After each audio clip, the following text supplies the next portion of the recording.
They thought he was just a janitor, a man who belonged in the background, someone whose presence barely registered in their polished world of suits, ties, and million-dollar deals.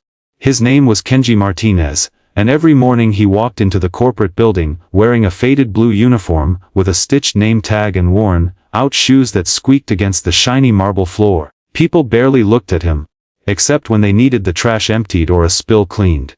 But today was different. Today, the laughter followed him everywhere, echoing in the sterile hallways of the 35th floor. It started early when one of the young executives, Brandon, found Kenji sitting on an upturned bucket in the corner of the conference room before the big meeting began. In his hands was a book, brightly colored, filled with illustrations of characters with big eyes and strange hair. Brandon snorted and called out, "Yo guys, check this out!" The janitors reading cartoons. A few others came over, curious. And soon the room filled with smirks and muffled laughs.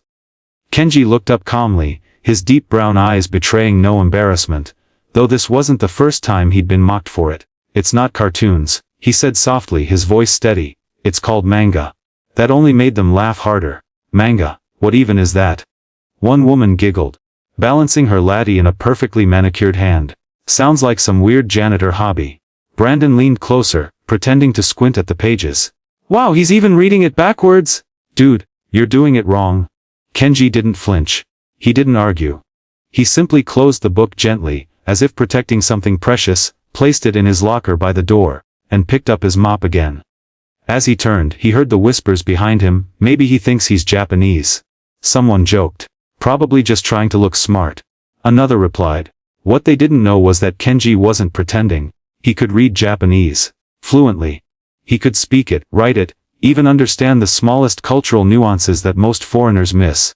Years ago, before life pulled the ground out from under him, Kenji had been a dreamer, a language enthusiast who once lived in Japan for 2 years, working odd jobs, studying every phrase, every kanji stroke late into the night.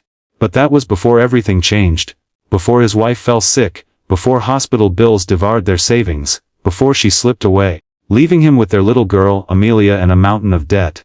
So he took the first job he could find, this one, a janitor.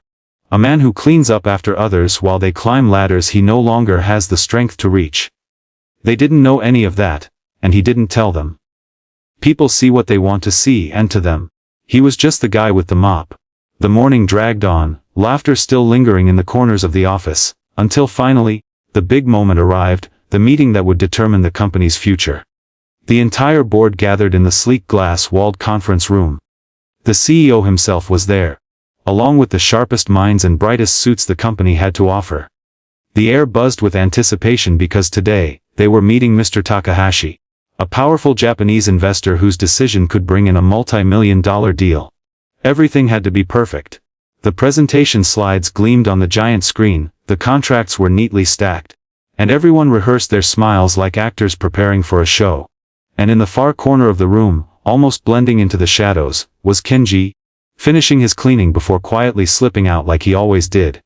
But before he could leave, the doors opened with a soft hiss, and in walked a man whose presence silenced the room. Tall, poised, with silver-streaked hair and a charcoal gray suit that probably cost more than Kenji made in a year. This was Mr. Takahashi. 2 assistants trailed behind him, but it was clear who commanded the space. The CEO stepped forward eagerly, extending his hand. "Welcome, Mr. Takahashi! We're honored to have you here." Takahashi nodded politely, but instead of speaking English as everyone expected, he began in Japanese, "Abenruze gosi terchu sampirzazishi. Thank you for inviting me today." The CEO froze for a fraction of a second before recovering with a nervous smile. Yes, welcome." But then Takahashi continued. His tone formal, but layered with something deeper. Tian shu shao when tu however, I have some concerns about the proposal. And just like that, panic flickered across the CEO's face. They hadn't expected this. No one had brought a translator because they assumed Takahashi would speak English. Most foreign investors did. Someone at the back frantically pulled out a phone, whispering, "Google Translate quick." But Takahashi kept talking, his words flowing smoothly, filled with terms that no app could capture accurately. The CEO glanced at his team in desperation.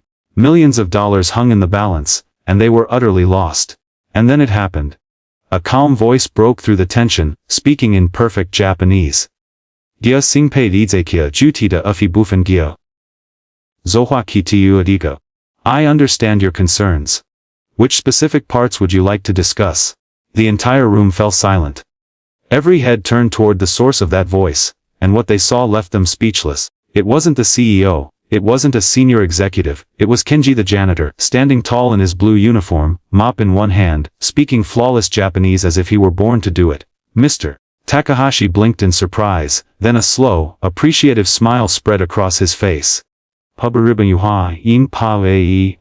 I'm surprised you speak Japanese. Kenji bowed slightly, his tone humble yet confident. Sasal likor, yes, just a little. The CEO's jaw nearly hit the floor. Brandon and the others who had laughed earlier looked like ghosts, their smug expressions wiped clean. Kenji walked forward calmly, setting his mop aside. Sir, he said in English to the CEO. If it's okay I can help translate. The CEO stammered, why yes, of course, please do. From that moment on, the atmosphere shifted completely. Kenji didn't just translate words, he translated meaning, tone, respect. He knew when to bow, when to pause, how to soften phrases to maintain harmony. He navigated every cultural nuance with the grace of someone who had lived and breathed it. Mr. Takahashi seemed impressed, even amused. He began asking Kenji personal questions, curious about his background. Where did you learn Japanese? Kenji smiled faintly. Ruben, don't. I used to work in Japan, a long time ago. The conversation flowed so naturally it felt like two old friends reconnecting. The executives sat there, silent and stunned, realizing the man they had mocked was saving the entire deal. By the end of the meeting, Takahashi wasn't just satisfied, he was delighted. He agreed to the deal, even adding a generous bonus clause. And then, just as everyone exhaled in relief, Takahashi turned to the CEO and said something that would change Kenji's life forever. Promote this man. The CEO didn't need a translation for that one. The conference room emptied slowly after the meeting, but the silence was deafening. The executives who had laughed earlier couldn't meet Kenji's eyes. Brandon lingered for a second, his mouth opening like he wanted to say something. But no words came. One by one, they left, leaving Kenji alone with his mop, as if nothing had happened. Except everything had. The CEO approached him with a tight smile, still processing what he had witnessed. Kenji, I don't even know what to say. You just saved us a deal worth more than this entire floor combined. Kenji gave a small nod. I'm glad I could help, sir. The CEO hesitated, staring at the man in front of him. The janitor uniform didn't fit the picture anymore. It felt wrong now, like a suit on the wrong person. How do you know Japanese so well? He finally asked. Kenji hesitated for the briefest moment, then replied softly, I lived in Japan for a few years. Before.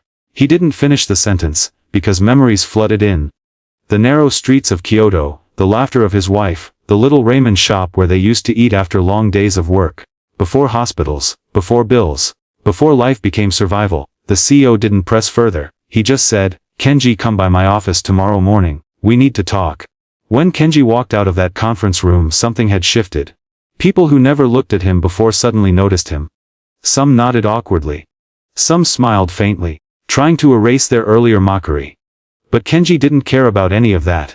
He walked straight to the locker room, opened the small metal door where his manga still sat, and picked it up gently. The worn pages comforted him like an old friend.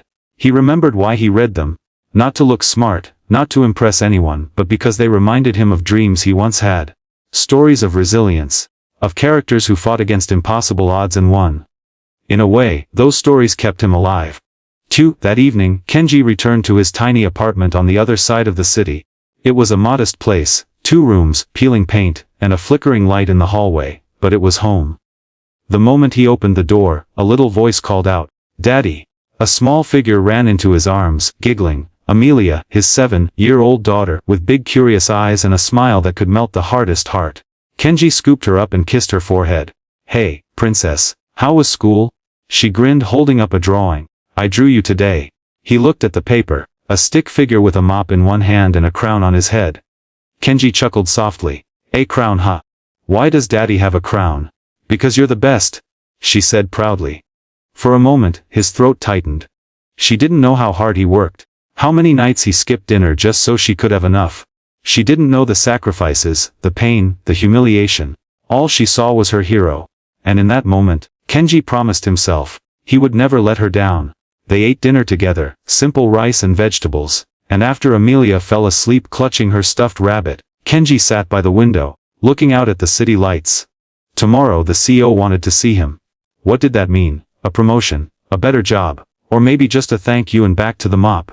He didn't want to hope too much. Life had taught him that hope could hurt. The next morning, he put on his uniform like always, the blue fabric still carrying yesterday's stains. When he arrived at the building, whispers followed him again, but different this time. Not mocking, curious, respectful even. People looked at him like they were seeing him for the first time.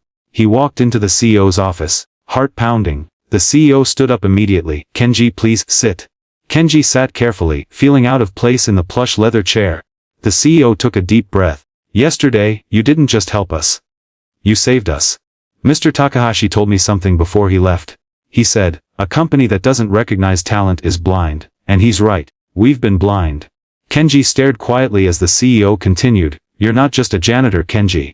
You're a man with rare skills, loyalty, and humility. And that's exactly what this company needs. So, here's what I want. I'm offering you a full-time position as a cultural liaison and language consultant.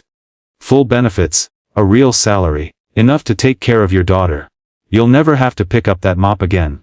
For a moment, Kenji couldn't speak. His hands trembled slightly. He thought of Amelia's crown drawing, of all the nights he prayed for a chance, just one chance, to give her a better life. And now, here it was. Sir? His voice cracked slightly. I don't know what to say. The CEO smiled. Say yes. Kenji closed his eyes briefly, then nodded. Yes. Thank you so much. When he walked out of that office, the world felt different. The same marble floors, the same glass walls. But this time the man walking down that hallway wasn't invisible. He wasn't just a janitor. He was Kenji Martinez. The man everyone underestimated, the man who spoke when no one else could. The man who proved that respect isn't worn on a suit. It's carried in the heart. And as he stepped into the elevator, he thought of Amelia, and smiled.